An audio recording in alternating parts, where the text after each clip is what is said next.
aí, molecada, beleza? Vamos resolver hoje, então, aí alguns problemas de termodinâmica envolvendo máquinas térmicas, ciclo de Carnot, trabalho, potência, rendimento, beleza? Então eu separei aí alguns problemas para a gente resolver e vamos nessa. Questãozinha de termo aí para a gente começar. Uma máquina de Carnot é projetada para operar com 200 watts de potência entre fontes de calor de 200 graus Celsius e 100 graus Celsius. Com base nas características descritas, a quantidade de calor absorvida por essa máquina a cada segundo é de aproximadamente... Bom, galera, então essa máquina opera, né, entre duas fontes. Eu tenho uma fonte que é uma fonte quente e uma fonte que é uma fonte fria. A temperatura da fonte quente vale 200 graus Celsius e a temperatura da fonte fria 100 graus Celsius. Passando isso para o Sistema Internacional de Unidades, né, eu tenho que essa máquina opera entre 473 Kelvin e 373 Kelvin, beleza? Bom, se é uma máquina de Carnot, a gente sabe que o rendimento é 1 menos a temperatura da fonte fria dividido pela temperatura da fonte quente. Então, o rendimento vale 1 menos 373 dividido por 473. Tirando o MMC, o rendimento é 473 vezes 1, 473, menos 373. Quanto vale o rendimento dessa máquina?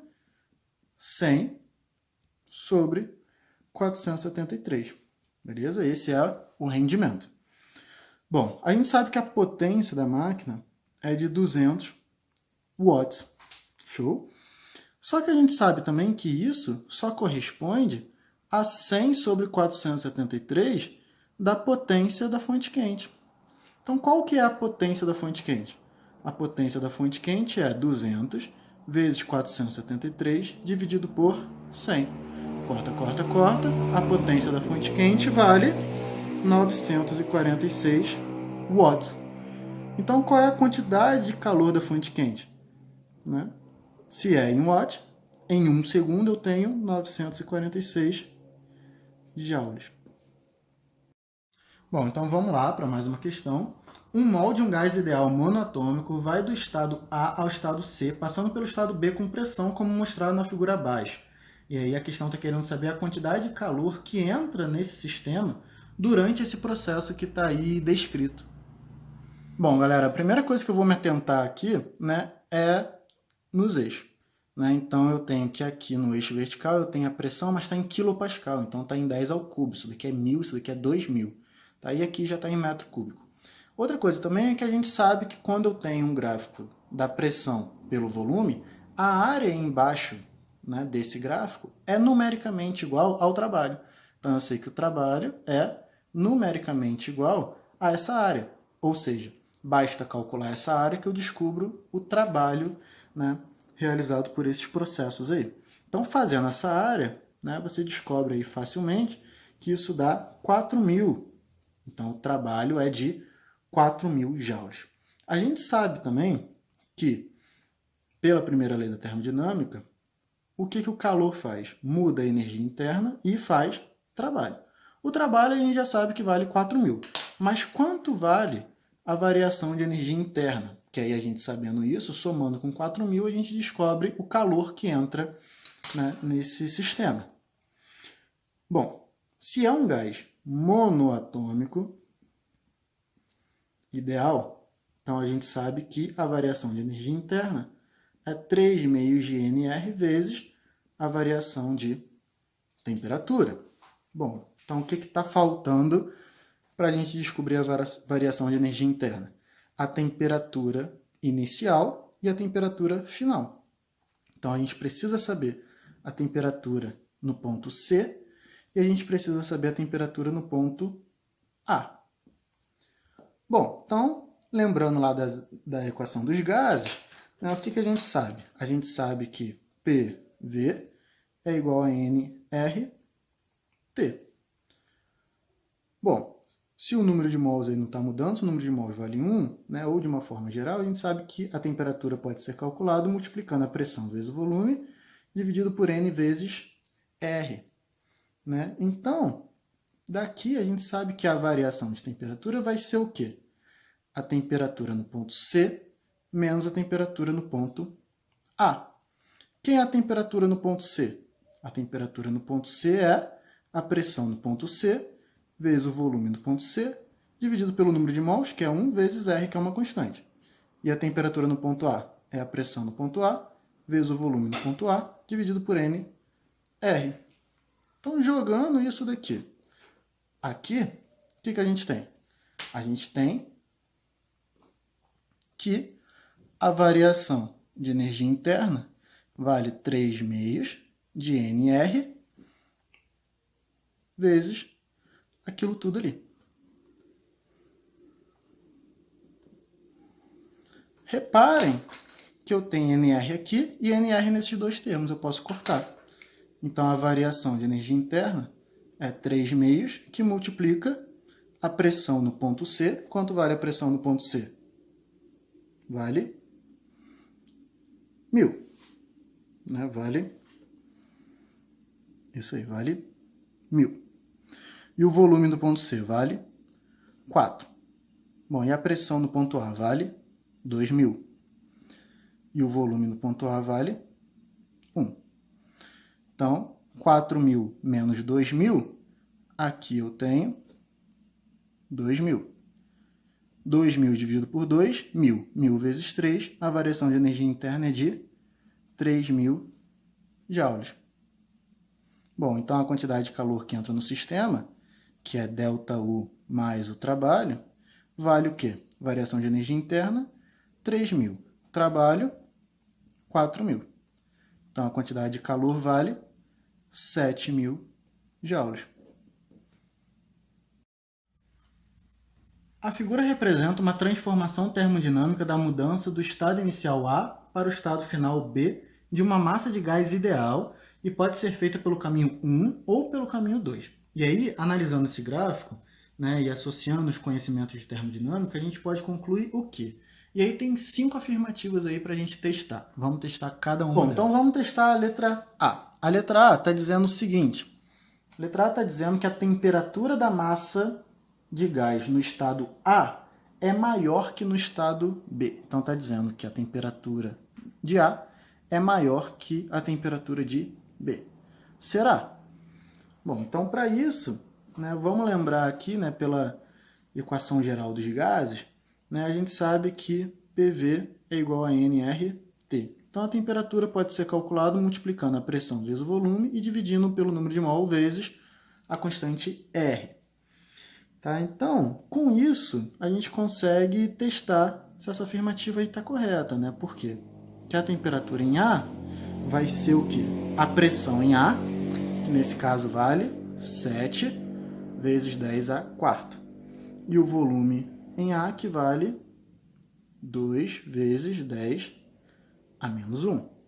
E isso tudo dividido por N vezes R. Beleza? Bom, então aqui eu tenho 14 vezes 10 elevado ao cubo N vezes R. Essa é a temperatura em A.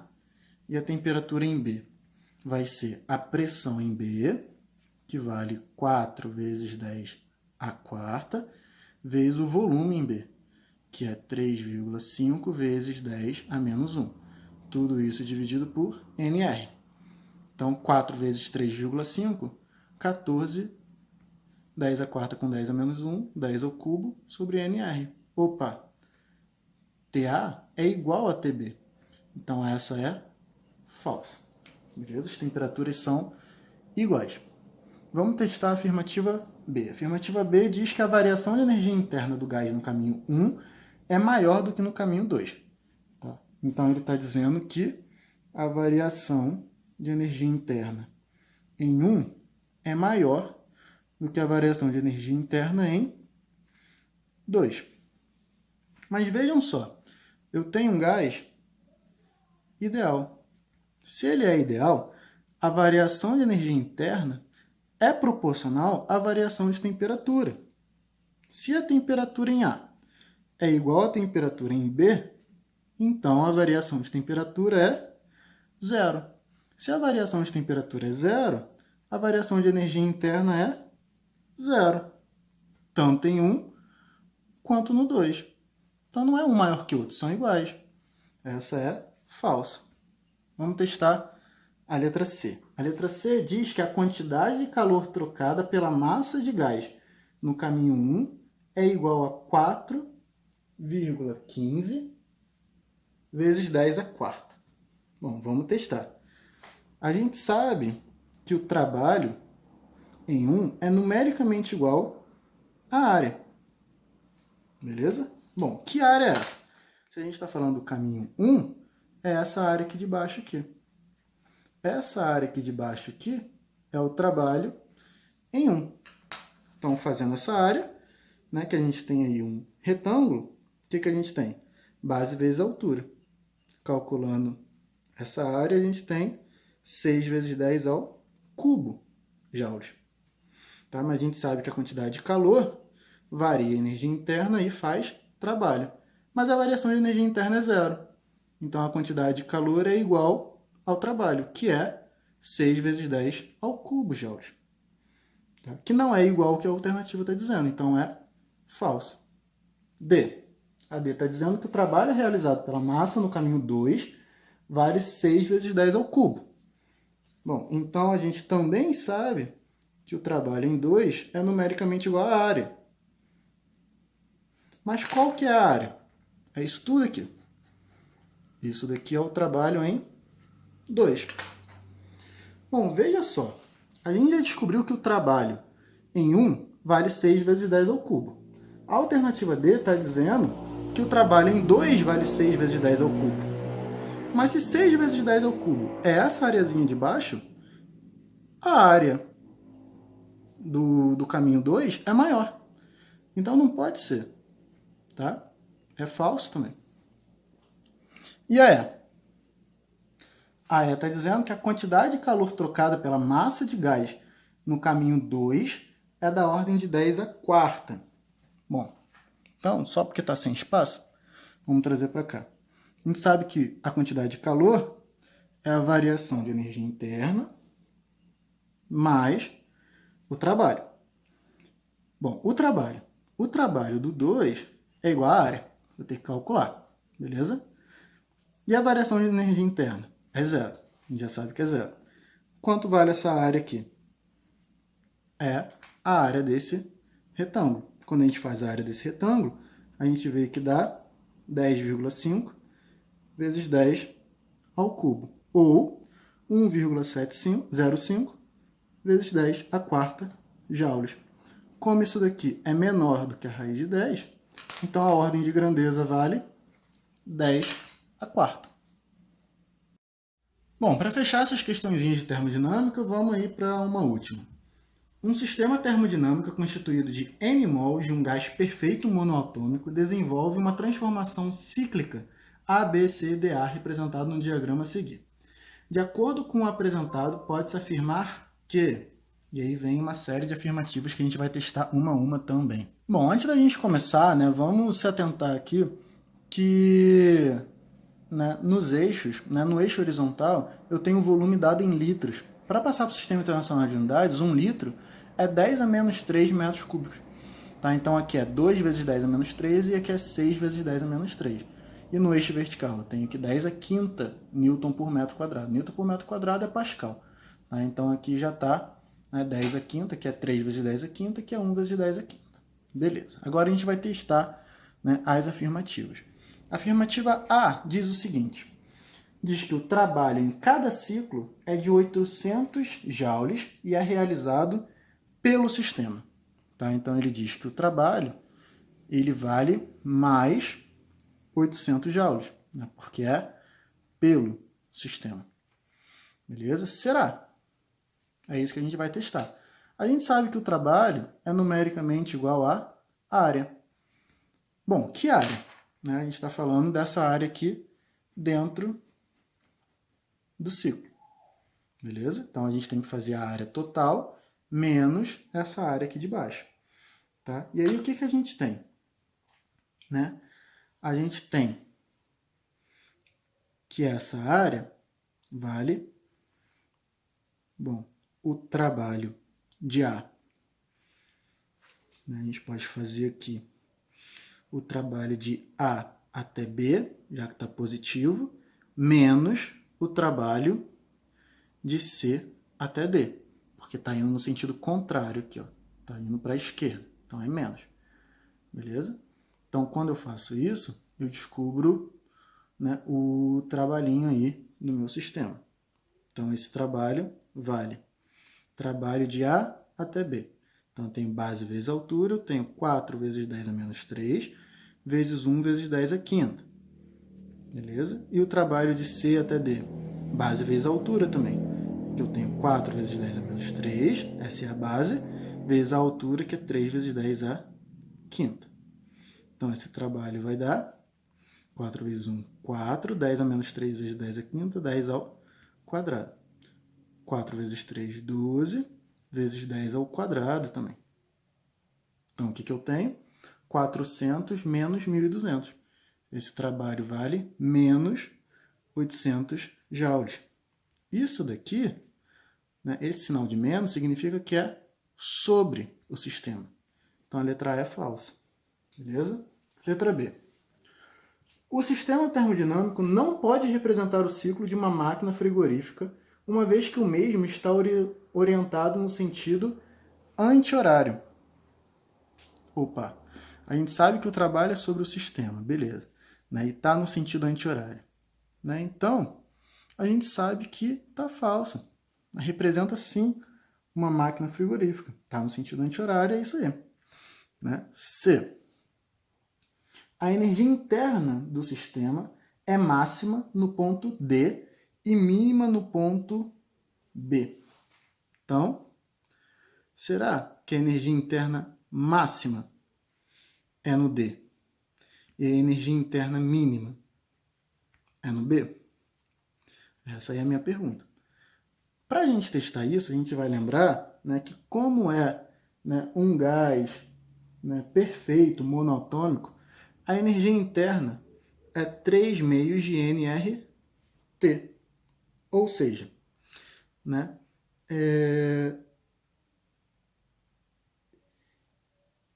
o que eu sei aqui? Né? Eu sei que a energia interna ela é maior onde for maior a temperatura. E como é que a gente pode descobrir a temperatura se a gente tem a pressão e o volume? Né? A gente sabe pela equação dos gases ideais, né? A gente sabe que PV é igual a nRT. Então, a temperatura é PV sobre nR. Substituindo aqui, eu sei que U é 3 meios de nR vezes T. Quem é T? PV sobre nR. Posso cortar. Tá? Então, a energia interna é 3 meios de P vezes V. Ou seja, a energia interna vai ser máxima aonde P e V forem máximos. P e V são máximos no C. Então, a energia interna máxima é onde o P e o V forem máximos, que é no C. E o mínimo? O mínimo é onde o P e o V forem mínimos. Isso é no A. Então, falso. Vamos testar a letra D. A letra D está dizendo que em cada ciclo o sistema libera 800 joules de calor para o ambiente. Bom, vamos ver. A gente sabe que o calor é a variação de energia interna mais trabalho. Beleza? E a gente sabe que o trabalho vale quanto? A gente sabe que o trabalho vale menos 800 joules. E a variação de energia interna? Bom, se a variação de energia interna num gás perfeito monatômico vai direto com a variação de temperatura, se eu tenho um ciclo completo, né, se eu tenho um ciclo aqui que sai do A e volta para o A, eu saio de uma temperatura e eu volto para essa mesma temperatura. Então, a variação de energia interna ela é 0. Bom, quanto vale, então, o calor? O calor é menos 800 joules. Isso quer dizer que a máquina está perdendo 800 joules para o ambiente. Beleza? Ela está liberando 800 joules em cada ciclo desse. Verdadeiro. Pessoal, então é isso. Espero que vocês tenham entendido. Eu sei que é uma matéria bastante complexa, né? Mas a gente vai trabalhando e fazendo o máximo de questões possíveis e dominando esse assunto aí. Show? Então, qualquer dúvida que tenha ficado, só mandar aqui na caixa de comentários, né? Ou manda para o meu e-mail, profdouglascardinal@gmail.com, ou ali no privado do meu Instagram que você já tem, beleza? Valeu!